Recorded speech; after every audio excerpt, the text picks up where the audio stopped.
The best gravel tire for you depends in large part on where you live and how you like to ride. For me, based in Colorado where I do most of my riding in the often dry American West, these are my top 5 gravel tires. Top 5 based on what, you say? Well, a few things. One, I've tested dozens of models riding and in races. I've talked to product managers at all the big tire companies about the what and the why and the how of their tires. I've interviewed pro athletes at the finish line of the big gravel races around the country. And I've participated in rolling resistance tests at a few different media outlets where we sent tires to Wheel Energy in Finland. Still, a big part of what makes my favorite tires my favorite is simply how the things feel. Ease of use and getting them on and off is part of it. Puncture protection, as determined very unscientifically by my experience, is part of it. But most of it is just the feel of the thing. The perception of speed, perception of grip, perception of comfort, and perception of suppleness all factor into my top 5 gravel tires.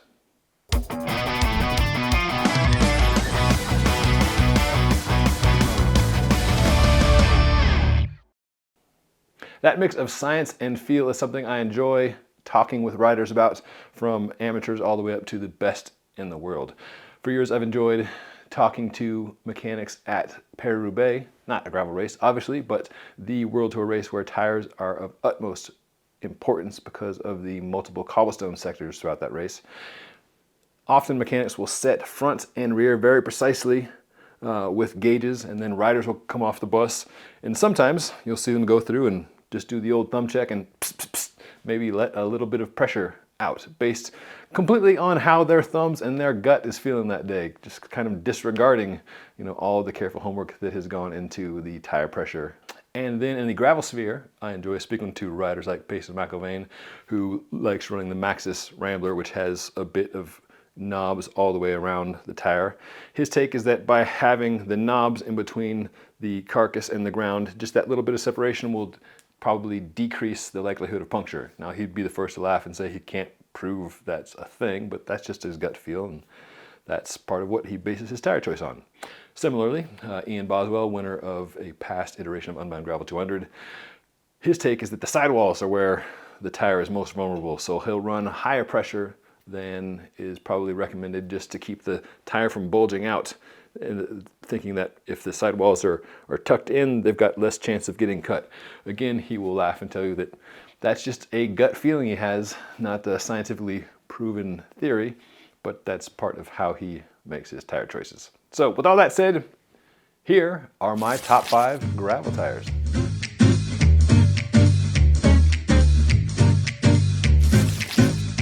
Gravel tire number 5, the Cadex Classics.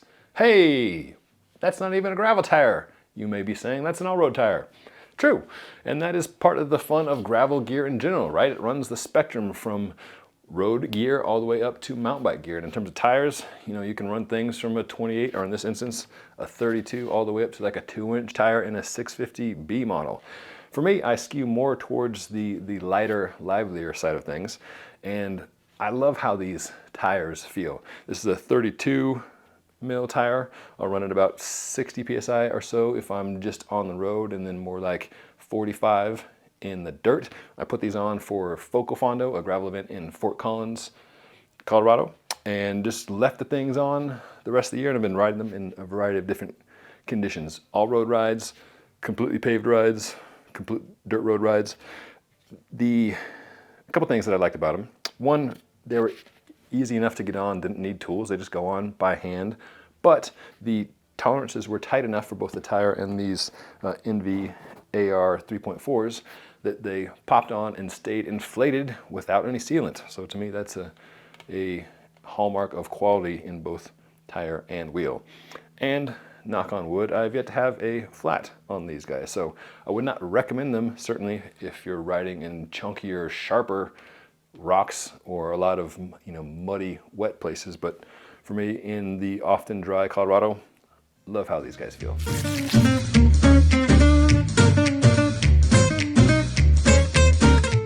On the other end of the spectrum, the Maxxis Rambler.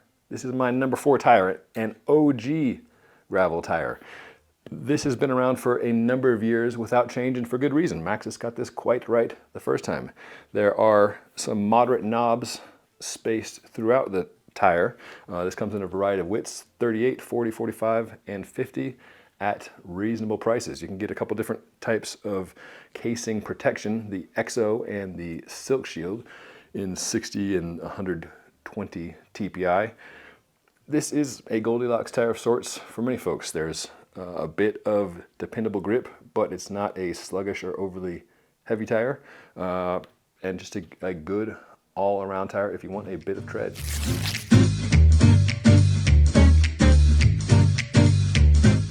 The Vittoria Terreno Dry is my number 3 tire. I love this general style of tread design where you've got a slick file tread in the center for good speed and low rolling resistance when you're riding in a straight line, which is so much of what we're doing in gravel. And then you've got some knobs on the shoulders for when you're cornering or rocking the bike when you're out of the saddle.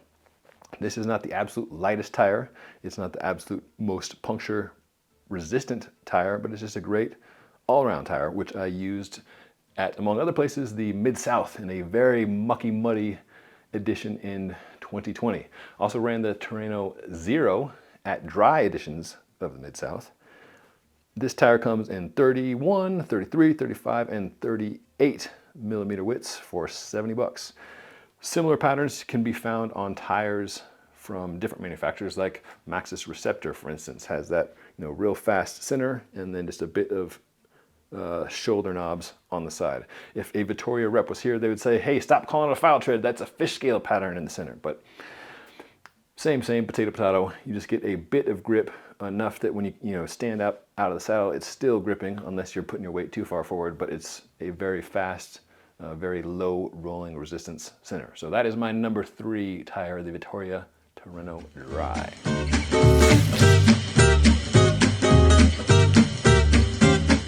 Number 2, Specialized Pathfinder Pro. This has that similar idea of fast rolling center and grippy knobs on the shoulder with a bit of a twist in that you've got this in-between zone of a file tread of sorts in between a completely slick, thick rubber center and those shoulder knobs. But the idea is the same as many of these other tires where you want to be rolling fast when the bike is straight up and then you want to have grip when you're leaning it over. This tire was a surprise of sorts when Leonard Zinn and I sent it and others to Wheel Energy for rolling resistance testing, and then it came out number 2 in the test behind a completely slick challenge tire that's not as durable as this.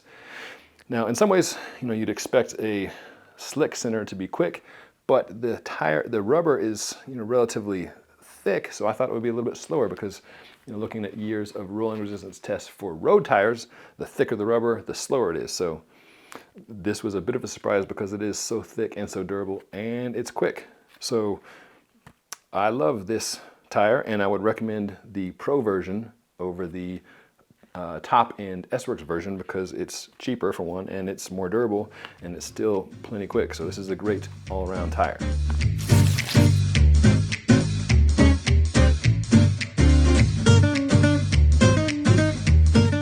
The number 1 gravel tire for me is the G-One, in particular the new G-One RS from Schwalbe. I've loved how the Schwalbe G-One tires have felt for years, ever since they launched with the all-around back in 2015, 2016, something like this. There are several iterations out there now. There's the Speed, which is completely slick. I won the 100-mile Steamboat Gravel Blue on the Speed this year. There is the Bite and the Ultra Bite, which, as they sound, have a bit toothier profile to the tread. And then this new RS has what I think is just the perfect combination of a fast center with file tread on most of the tread and then some bitey shoulder knobs for grip when you're cornering or when you're out of the saddle rocking the tire back and forth. This in speed testing and rolling resistance testing isn't the absolute fastest, but it's certainly one of the faster tires and the thing just feels great. You can see I've still got a Dyna plug in here from Unbound Gravel 100 where I got 3rd on this tire this year, and I just left that thing in there. It's been holding fine ever since. The G-One RS, if I had to pick a tire to live with forever and ever would be my one go-to. So those are my top 5 gravel tires. I'd be curious to hear what tire you like and why, and I'd love to hear your thoughts on these 5 tires as to what your experience has been. Please leave comments and questions down below and we will keep the conversation going. If you found this video helpful, please subscribe to the channel. Thanks very much and enjoy the ride.